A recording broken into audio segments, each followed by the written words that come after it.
Diálogos sobre el Libro de Mormón. Alma 40-41.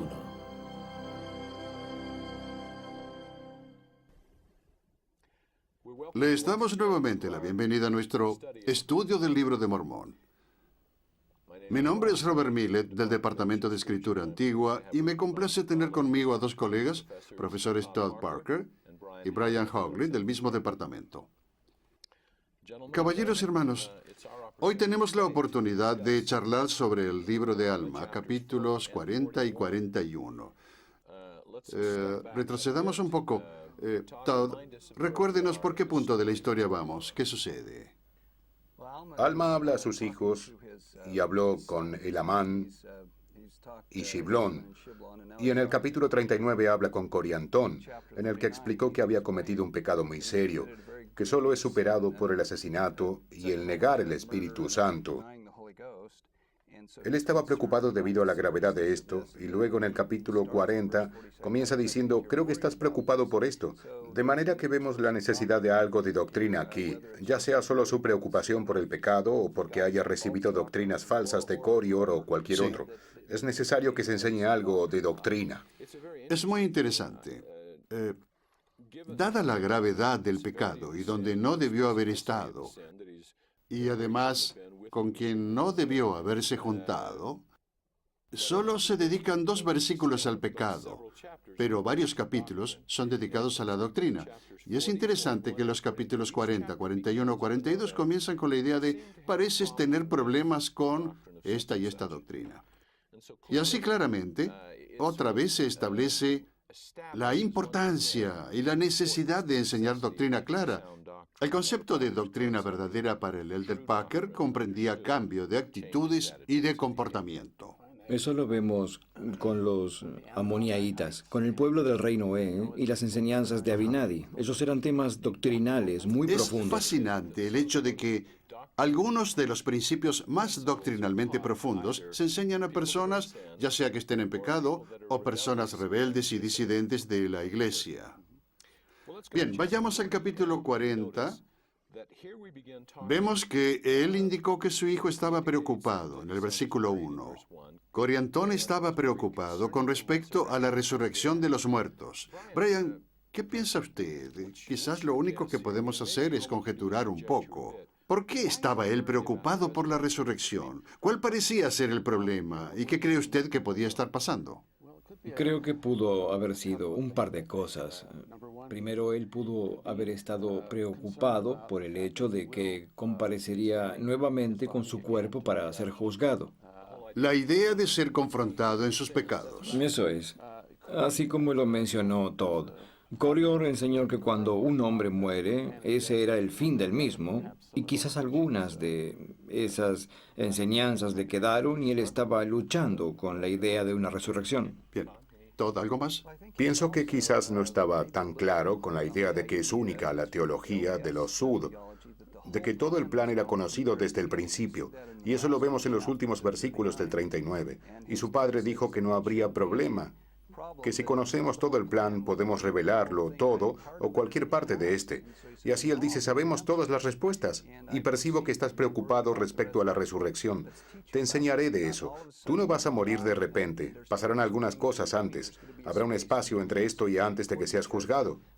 Y aclaremos esto. Sí, bien. Pensando en esto, vayamos al versículo 11.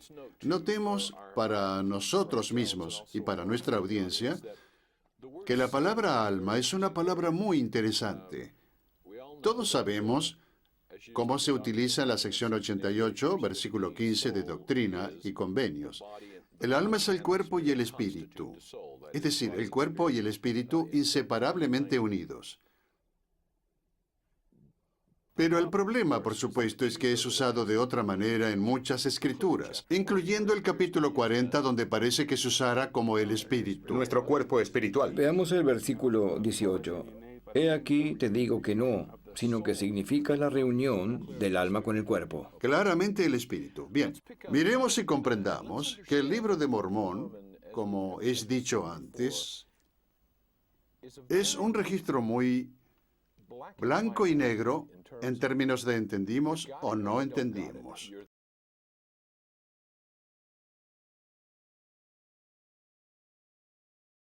¿Qué me refiero con esto? Es casi como con Deuteronomio en su enfoque, bendiciones o maldiciones. Absolutamente. Ahora, notemos a medida que leemos estos versículos del 11 al 14. Brian, ¿por qué no nos lees comenzando en el 11 hasta el 12? Hablamos acerca de la naturaleza de la muerte. Recordemos que cuando una persona muere, no deja de ser. Solamente deja de ser en este mundo. Y eso, en el esquema eterno de las cosas, no hay muerte y no hay muertos. Solo personas vivientes. Cuando las personas mueren, escuchen, estuve en un funeral hace unos días. Fue una ocasión gozosa porque esta persona había vivido una vida maravillosa y nos regocijamos en esa vida y también en lo que ellos experimentaban en ese momento. Con esto en mente, ¿podrías leernos el 11 y el 12? Ahora bien, respecto al estado del alma entre la muerte y la resurrección, he aquí un ángel me ha hecho saber que los espíritus de los hombres, en cuanto se separan de este cuerpo mortal, sí, los espíritus de todos los hombres, sean buenos o malos, son llevados de regreso a ese Dios que les dio la vida. Paremos por un segundo. Brian, sé que hay muchos debates en el mundo de hoy, particularmente con respecto a la experiencia cercana a la muerte, en el que las personas mueren y ven este destello de luz. No quiero decir ni sí ni no acerca de esta experiencia cercana a la muerte. Algo pasa cuando una persona enfrenta la muerte. ¿Qué pensamos de la idea de que tan pronto como una persona muere, es llevada a ese Dios que le dio la vida? Todd, ¿qué piensas de eso? Pienso que puede haber un malentendido, porque de otras escrituras aprendemos que no vamos a la presencia inmediata de Dios. Vamos al mundo espiritual, somos un espíritu. Él es un ser resucitado que mora en otro lugar. Brigham Young dijo, permítanme ponérselo un poco más claro. Él dijo, él estaba hablando en su granja y dijo, estoy en un extremo.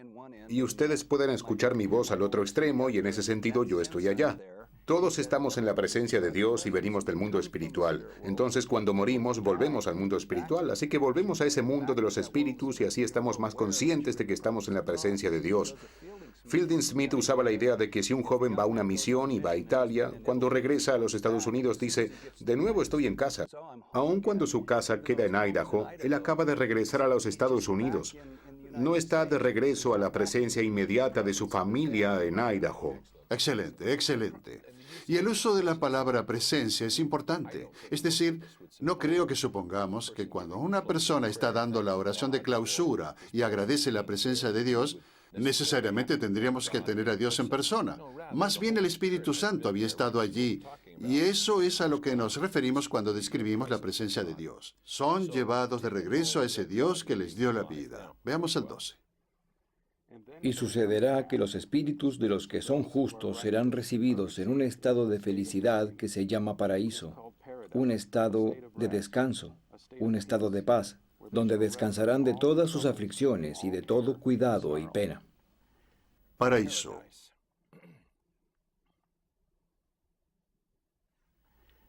Toda aflicción, todo cuidado. ¿De qué hablamos?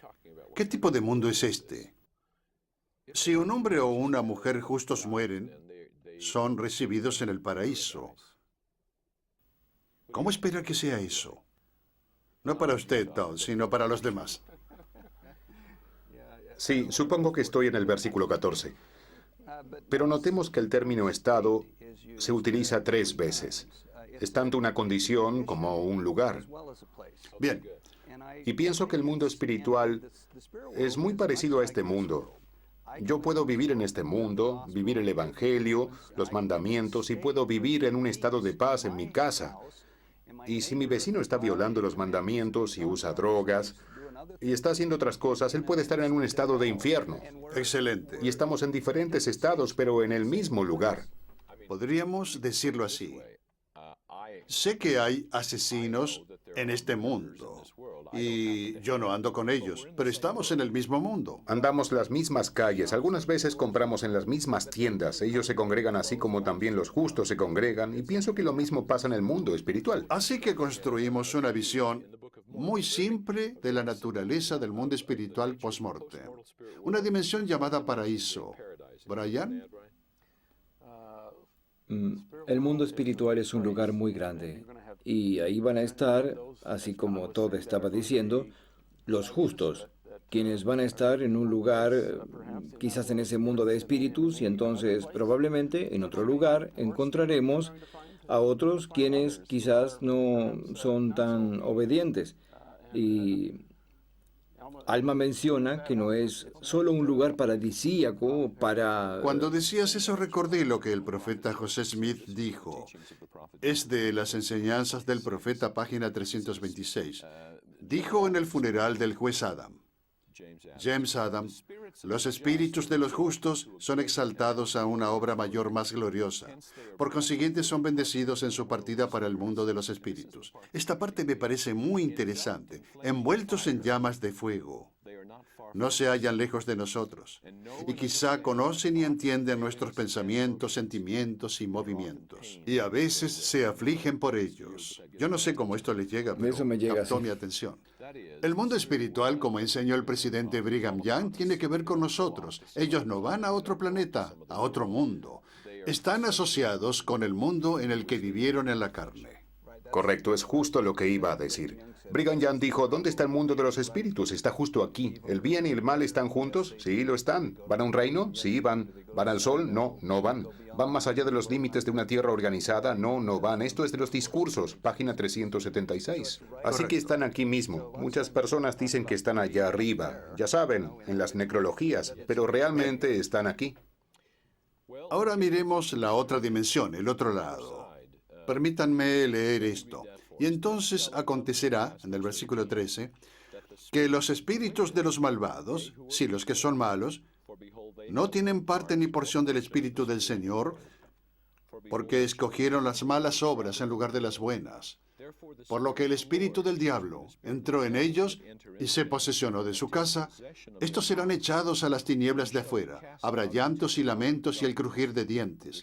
Y todo esto a causa de su propia iniquidad, pues fueron llevados cautivos por la voluntad del diablo. Así que este es el estado de las almas de los malvados, en tinieblas y en un estado de terrible y espantosa espera de la ardiente indignación de la ira de Dios sobre ellos. Y así permanecen en este estado, como los justos en el paraíso, hasta el tiempo de su resurrección.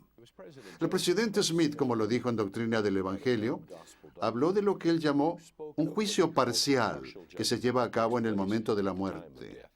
Así que morimos y hay un juicio parcial. Obviamente el juicio final sigue después de la segunda resurrección. Pero al momento de morir hay un juicio parcial y los individuos que pasen al paraíso o a este u otro reino, el cual Alma llamó las tinieblas de afuera, o Jacob en 2 Nefi 9, llamaría infierno. Hablemos un poco de estas tinieblas de afuera. Generalmente, ¿cómo usamos esa frase, Todd? Bueno, no siempre se refiere a este lugar, sino a dónde van los que llegan a ser hijos de la perdición. Y debido a que hablamos de estos extremos, podríamos estar confundidos con eso. Él estaba hablando acerca de las tinieblas de afuera, pero nosotros estamos hablando del estado de los malvados en la prisión espiritual. Lo que puede ser confuso en el versículo 14, porque él habló del paraíso. Y de la declaración de Jesús al ladrón en la cruz, tenemos la impresión de que él dijo, acuérdate de mí. Y le dijo, bueno, mañana estarás conmigo en el paraíso. A menudo eso es interpretado como ambos vamos al cielo mañana. Y José Smith dijo, no, paraíso no estaba en la traducción original, sino que dijo, mañana estaremos en el mundo de los espíritus. Y aprendemos de la sección 138 que ambos fueron. Jesús organizó la obra misional y luego esa persona habría recibido instrucción allá, pero ellos no fueron al lugar que la mayoría de las personas ven como el cielo. Es decir, lo que normalmente pensaríamos de las tinieblas finales de afuera reservadas para los hijos perdidos. Aquí Alma habló acerca de su estado temporal en las tinieblas de afuera para describir el infierno o la dimensión, esa otra dimensión de un mundo espiritual. Lo que no se menciona aquí claramente, pero sí un poco más en Doctrina y Convenios, es que hay de la gente decente, completamente justa y recta.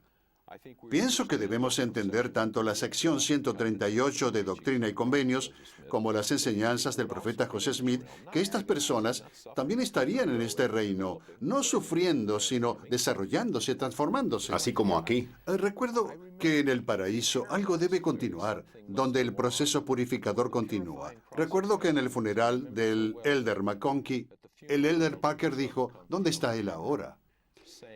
Y siguió describiendo el lugar donde él estaba y dijo, y cuando él termine, y cuando el proceso de refinación se haya completado, será glorioso. Yo lo consideraba un caballero bastante refinado, así como era, pero claramente un proceso de santificación y refinación continúa en el mundo de los espíritus, en la esfera del paraíso, y en la otra esfera tenemos tanto a los malvados, quienes están siendo confrontados a lo que ellos fueron, como también a gente buena, a quienes se les enseña el Evangelio, quienes aprenden, crecen y se desarrollan hasta la resurrección. Así que el estado del infierno es realmente el lugar donde las personas pagan por pecados impenitentes. Eso es parte de ese estado o ese infierno por el cual pasan. Y el Elder Talmage enseñó que había una entrada y una salida al infierno, al igual que prisión hay aquí. Cometemos un crimen, vamos a la cárcel, cumplimos nuestro tiempo y somos liberados. Cuando las personas han pagado eso, serán resucitados a un grado de gloria y no se quemarán en el infierno para siempre. Bien, pensaba que el profeta José Smith hizo una declaración con respecto a esto, y es la idea de que hay personas allá que están aprendiendo el Evangelio, a quienes se les enseña. Notemos lo que él dijo. Todo hombre que ha sido bautizado y que pertenece al reino tiene derecho a ser bautizado por aquellos que han partido antes. Se refería, por supuesto, a la obra vicaria en los templos. Y tan pronto como la ley del Evangelio es obedecida aquí, es decir, en esta vida en los templos, por sus amigos, quienes actúan como sus representantes, el Señor allá tiene administradores, queriendo decir, en esa esfera, para liberarlos. Así que son llevados al paraíso una vez las ordenanzas sean llevadas a cabo. Sí, y pienso que esa es una doctrina muy útil porque aún podemos crecer en ese lugar. Aún tenemos que pasar por cierta medida de refinamiento allá. Uno de mis libros favoritos fue escrito por C.S. Lewis, El Gran Divorcio. Es una especie de alegoría acerca de hablar con personas que estaban teniendo problemas con cambiar a otros, cambiar en sí, y pienso que cuando pasamos al otro lado, veremos que algunos continuarán con el mismo tipo de actitudes y perspectivas que tenían aquí. Otros cambiarán, mejorarán, se desarrollarán y se acercarán más al Señor, y así. Bien.